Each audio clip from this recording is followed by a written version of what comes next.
La histórica prisión de Alcatraz, localizada en una solitaria isla de San Francisco, en los años 30, era considerada como la cárcel de la que nadie podía escapar. En su interior se albergaron a hombres como el mafioso más conocido de la historia, Al Capone, un sujeto sombrío y extraño. Hablamos de David Lynch, también conocido como The Birdman, Alvin Creepy Karpis y George Machine Gun Kelly.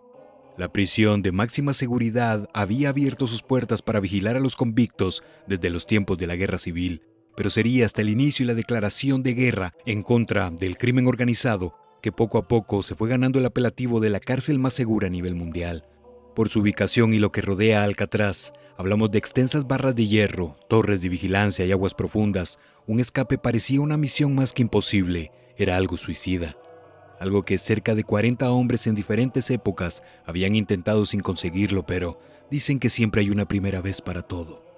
La noche del 11 de junio de 1962, Frank Morris, John y Clarence Anglin y un cuarto sujeto ejecutarían el plan que llevaban diseñando por varios meses, siendo exactos desde finales de 1961, algo que a la fecha aún se considera como uno de los escapes más complejos jamás vistos.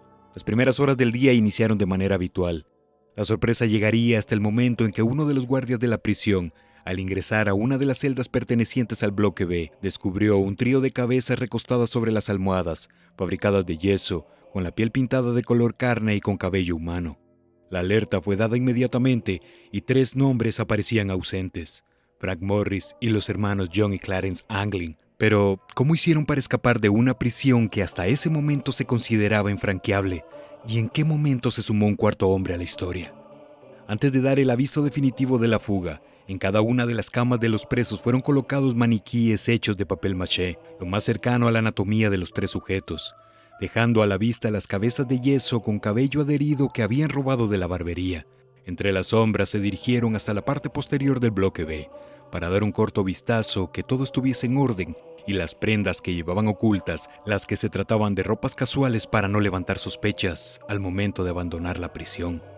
En la parte trasera de la celda de los prisioneros existía un corredor descuidado de aproximadamente 3 pies, poco menos de 1 metro. Se habían percatado que por la constante humedad del recinto, las paredes recubiertas de hormigón estaban en mal estado, por lo que sabían que ese era el lugar perfecto para intentarlo. Con la ayuda de rústicas e improvisadas herramientas, una cuchara de metal a la cual le fue añadido un soporte de plata que habían extraído de una moneda de 10 centavos, y con tal de realizarlo de forma rápida, sumaron un taladro eléctrico que habían elaborado con el motor de un ventilador, aunque existen versiones que también señalan que se trataba del motor de una aspiradora de la cual habían hurtado días atrás. El sonido pasó desapercibido gracias a las notas de los acordeones que sonaban de forma habitual durante la hora de música. Poco a poco la pared fue cediendo y el avance fue enmascarado por paredes falsas que, gracias a la poca luz que ingresaba en los tenues espacios de las celdas, engañaron a los guardias. La ruta de escape era clara, pero antes de cruzar la pared, Allen West, un ladrón de autos, se uniría a los fugitivos. No tenían tiempo para discusiones, por lo que aceptaron la compañía de West, sin dejar claro que debía seguirles el paso o lo dejarían atrás. Al estar ya en el interior de las paredes de Alcatraz, luego de cubrir el agujero con todo tipo de materiales, se condujeron a los ductos de ventilación. Los 3 hombres se enfocaron en retirar el ventilador y el motor para reemplazarlos con una malla de metal, dejando el espacio suficiente para que un prisionero pudiera ingresar sin problemas.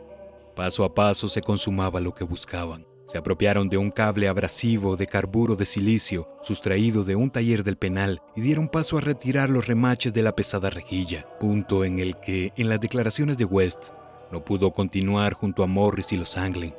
Por esto, al verse atrapado, decidió retroceder sobre sus pasos y dirigirse a su celda para no ser descubierto. Llegaron al paso de varios minutos al techo de la prisión, luego de atravesar un estrecho ducto a forma de pozo, donde, no siendo tan silenciosos como buscaban, les esperaba probar algo que los ahora fugitivos se habían dado a la tarea de construir previamente. Se trataba de una balsa inflable que soportase el peso de los 3 sujetos. La habían elaborado durante varias semanas empleando más de 50 impermeables robados, los cuales prepararon en lo alto del bloque de las celdas y, con tal de no levantar sospechas, habían sido ocultados a la vista de los guardias por medio de hojas que habían colocado sobre los lados. 3 hombres habían logrado lo que ningún otro: escapar de Alcatraz, pasando de ser 3 simples estafadores y ladrones de bancos a ser titulares y temas de conversación. Búsquedas encabezadas por el FBI, secundadas por autoridades presidiarias y la Guardia Costera, conocían lo hecho por cada uno de los fugitivos por medio de las declaraciones de West, quien apelaba al perdón de su intento a través de su cooperación. Las celdas fueron registradas de arriba a abajo, hallando partes de las herramientas de escape. Por 17 años las autoridades buscaron por cielo, mar y tierra a los 3 hombres, pero sería cerrado el expediente en el año de 1979.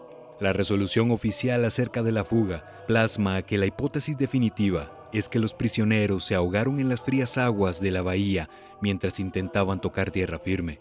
Esto tomando como base la distancia que debían recorrer para llegar a tocar tierra, la que equivalía a poco más de 1.25 millas, sin contar con las bajas temperaturas y las vertiginosas corrientes del océano. Otra de las teorías del FBI toma como referencia los avistamientos que colocan la presencia de un bote ilegal en la bahía, exactamente la noche del escape, además que un Chevy fue robado por 3 hombres ya en tierra. Otra de las situaciones que sustentan la idea que pudieron sobrevivir es que existen los que aseguran haber visto a 1, a 2 o a los 3 fugitivos. Sumado a todo lo anterior, amigos y familiares han recibido muchas cartas postales y mensajes no firmados. El FBI, a pesar de haber cerrado el caso, han indicado que hasta que no se confirme la muerte de los 3 sujetos, o bien que estos no cumplan 99 años de edad, no la olvidarán definitivamente. A principios del año 2018 se hizo pública una carta recibida por la policía de San Francisco en el año de 2013. El remitente era un nombre de cierto modo conocido. Al pie de la carta firmaba John Anglin. El sujeto se presentaba como uno de los que había logrado escapar de Alcatraz. En lo poco legible que se hallaba la escritura, redactaría que Clarence, su hermano, había fallecido en el año 2008 y que John se encontraba en una situación de salud amenazada por el cáncer. Anglin solicitaba ayuda y atención médica, pidiéndole fuese prometido que, de revelar su ubicación, solo le sería dada la pena de purgar 1 año de prisión, añadiendo un dato más, que Frank también había muerto, pero este lo había hecho en el año de 2005.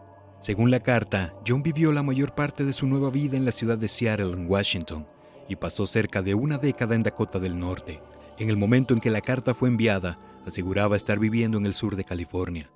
El servicio de los Marshals de Estados Unidos, quienes quedaron a cargo del caso a partir de 1979, enviaron la carta a un laboratorio del FBI para que se realizara un análisis forense de la letra. Las muestras de la escritura a mano de los 3 fugitivos se cotejaron con la carta anónima, y los resultados fueron no concluyentes. La primera y última carta concluye de la manera siguiente: escribiré de vuelta para decirles exactamente dónde estoy. Algo que, en síntesis, 59 años después sigue sin ser respondida la pregunta que las autoridades, y por qué no casi todas las personas que supieron en su momento y que en el presente conocen la historia, se han realizado. ¿Dónde están Frank Morris y los hermanos Anglin?